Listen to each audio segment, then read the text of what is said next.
This is Jim Parrack, and you're listening to Variety Radio Online.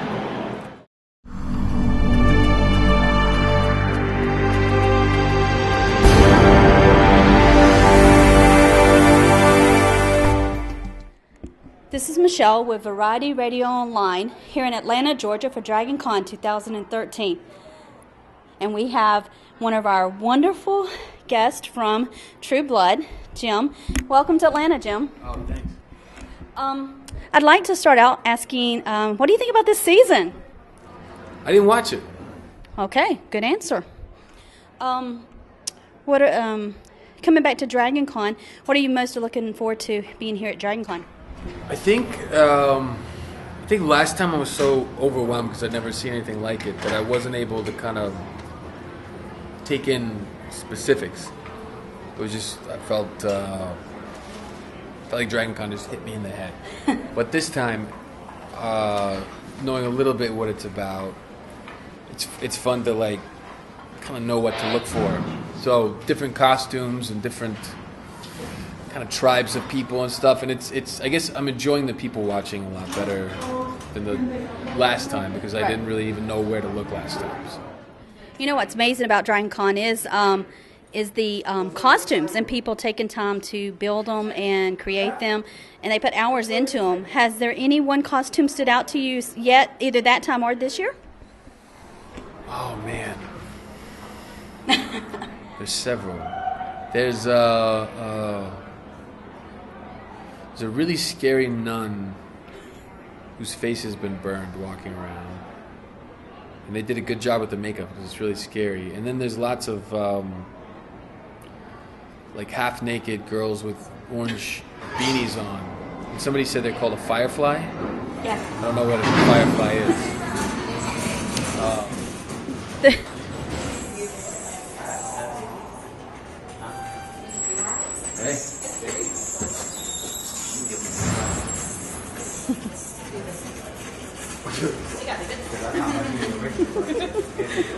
So, something about that outfit, I don't know. I like it. Well, with all the conventions that you've been to, have you ever had a Hoyt show up, like with the Guyliner or anything, like anybody dressed as you? Oh, no, not with the Guyliner. I have had people dressed in more traditional kind of blue jeans and plaid Western shirt. With some Jessicas? Definitely some Jessicas. Yeah, it's definitely been some Jessicas. The Guyliner, no.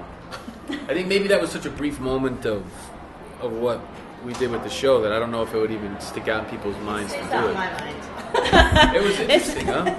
It was, a 180 for Hoyt. So, yeah, it was definitely. It was fun to watch. Yeah, absolutely. Also, I'd like to, I know you've got lots of things going on, I'd like to ask you, organizations or charities that you kind of work with, do you have anything that you specifically, that your fans would love to know that you connect with, that if they ever wanted to be part of something that you're connected with? Yeah, there's an organization called World Vision. Yes. And they do multifaceted national and international support for for children, and it's not one particular issue. They do clean water, they do housing, they do education, they do food, and I know some people have kind of run into them out in the field, like in Africa, and said, you mind if we see what you're actually doing with this money? And the guy said, yeah, follow us along. And they're really, really putting it into the people that they say they are. Mm-hmm. And they're so easy to work with. And I've heard of World Vision, and actually that's the first thing when I've heard about World Vision was that you can almost know where your money's going and what the action's happening. And I think that's really good. And it's a faith-based thing. It's a gospel-based organization. And so it's great. Yeah, and in fact, I remember something that stood out to me, you can always look at me funky if I'm saying something inappropriate, but the time you were here before, you were a little bit late on that Sunday, but they said you had went to church, and for me, I really respected that you took time to find somewhere to go here in Atlanta, so I thought that was really cool. So I just wanted to say that was... See? Sorry. No. She can edit it. No. Leave it. Please don't edit. I was respecting it. I thought it was really cool. Well may have. I do that. Yeah. Oh, you know where that I did that for sure was in England at Northampton. There was a convention in Northampton. Mm-hmm. did that there. They've just mentioned it several times, and I just think that's just really cool when you can do something like that and still stay with who you are. And when you're out, because you have so much going on around you in the field that you're in, obviously, and staying true to who you kind of want to be is very cool. It's, I mean... And can be challenging, too, I'm sure, in the industry. What I find challenging is what I would find challenging with my faith outside of the industry, which is a deep love and admiration for God, and yet something in myself that goes its own way so often, you know? So I think the only problem, really kind of tough time in the industry you have is that people like to hold that up and say, well, how could somebody have this love for God? Look, they called that guy an asshole, or they, misbehaved, or they did, or you're just human. But I mean, the whole point of the gospel is to say, since you were broken, you were also loved. While you were broken, you were also loved. So, to believers, it's no surprise that people who have a faith screw up. But I think I've seen people say it in the media or say it within the entertainment industry. I'm a Christian, and then they have half a dozen girlfriends over the course of the summer, like every other kid or single person does, and you're a Christian, and they kind of make a mess out of it. But for me in my life, I've been open and looked at every faith that there is, and the only one I've encountered is in the person of God is through Jesus Christ. And that's it might not be the most popular answer, but I don't know of any other truth or hope apart from one that loves us before we get ourselves fixed up. And for me, that's what I believe. It's who I believe. Well, like I said, I knew it was a touchy subject, and it's probably something that's not asked often, but I just respect you for it. I wish people would talk about it more. Yeah, so she's going to jump in with another. We can loosen. I ran into Jesus and Satan exchanging phone numbers earlier. Thought you might. That. Yeah. It was completely random. Which one's which? It wasn't planned. Yeah. I would just like to know, since there's a die-hard following for True Blood. Yeah. Is there anything that you're die-hard about, like any TV show or movies or anything that you're just like fanboy over? Yeah. John Cassavetes movies. Oh. And I'm interested in forging this relationship with these kinds of audiences because I'm halfway through directing a feature that is a supernatural thriller that also deals with not just bullying, but the way that certain people get excluded just for being different, and that's not something that just stops at the end of school. That in the adult world, that happens too. So I wrote it, acted it, directing it. I've been shooting it up in the Philadelphia area, and takes place over a school year, and that's for me, movie making and there's no higher satisfaction I have than making my own stuff. And I'm moving more and more into that, and it's going to be fantastic. Well, what's it called? It's called Black Curry. Black Curry. Okay. Yep. You'll have to come on and let us promote the movie for you. Oh, 100%. Oh, yeah. I'll bring the movie down here, and we can do screenings and Q&As and yeah, absolutely. We have a couple of people we can do some screenings. Yeah, absolutely. Especially with us Southern girls, we're pretty good at that. You're good at showing up.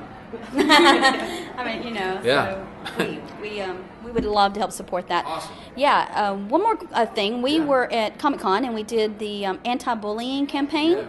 And we were really excited about that. So I'll remind you next year, because if you show up, it'd be great. It's a really good cause. Obviously, anti-bullying is, like you said, it covers lots of areas and ages. So I think it's becoming more noticeable out there. So.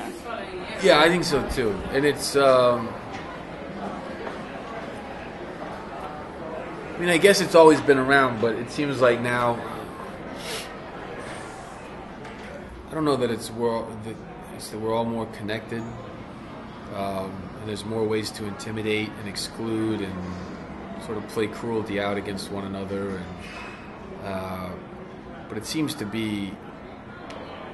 really be costing people more than it ever has before to be on one side of it. And then I think what we find, and like I said with the It Gets Better thing, I had to confess that I went through a time in my life where, out of my own hurt and fear and insecurity and everything else, I didn't know what else to do except kind of put it on other people.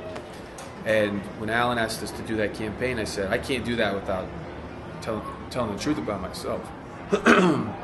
That I had all this going on and didn't know what to do, and kind of dumped it on others. And so I can also tell you that the effects of it, and this is what the movie looks at, not just the effects of being picked on, but what it does to the condition of your heart as you move into life with that mentality, and the way that can be something that alienates you too, apart from the destruction it causes in other people.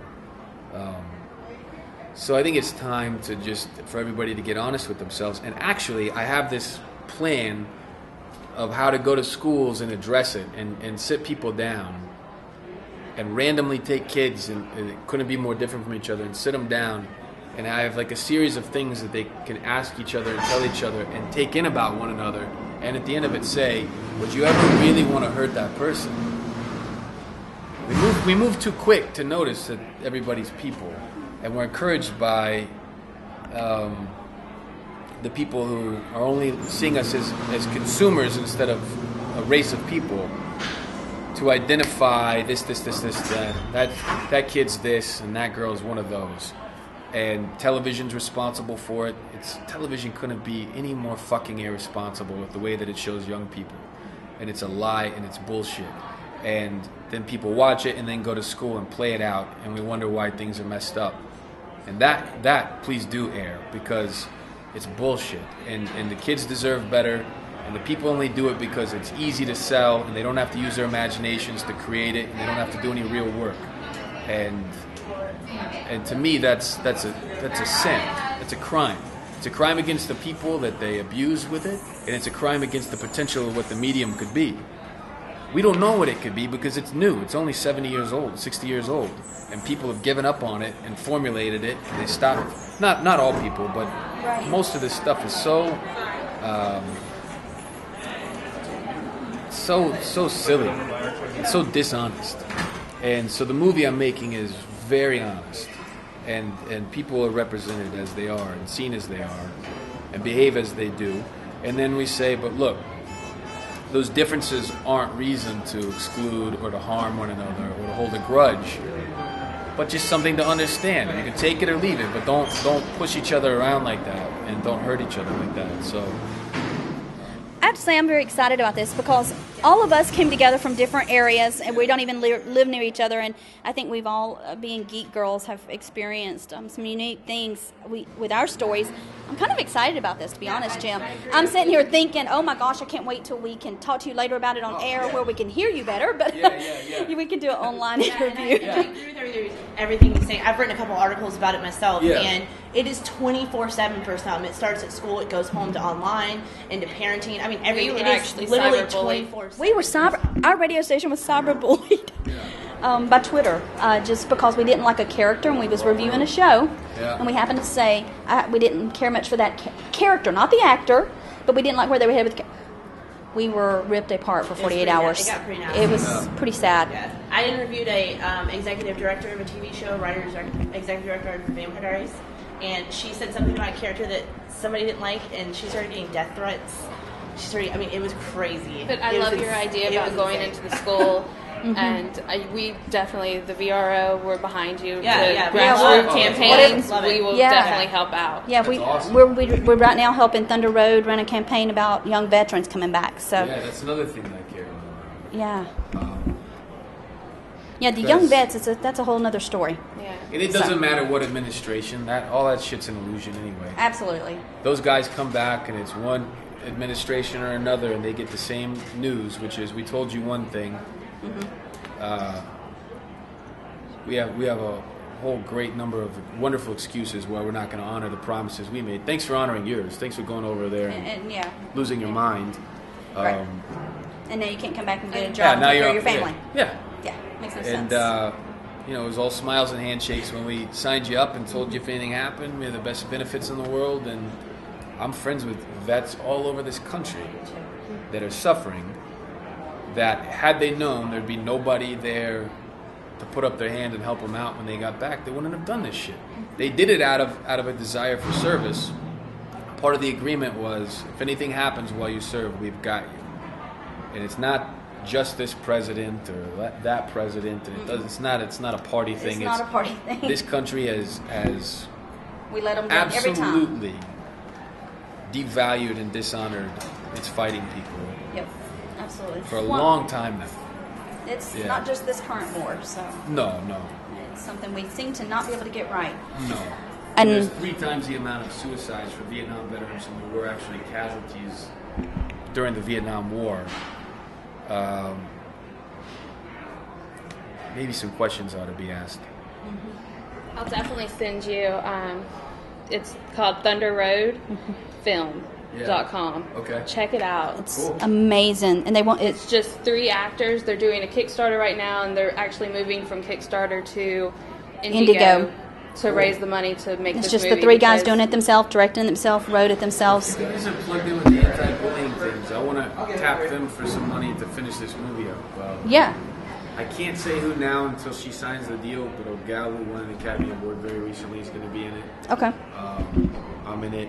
And then there's all these real young people, the students of mine and of our schools in Philadelphia. It's a group of actors that I wrote the whole thing for. And we've shot a lot of it, and it's out of this world good. And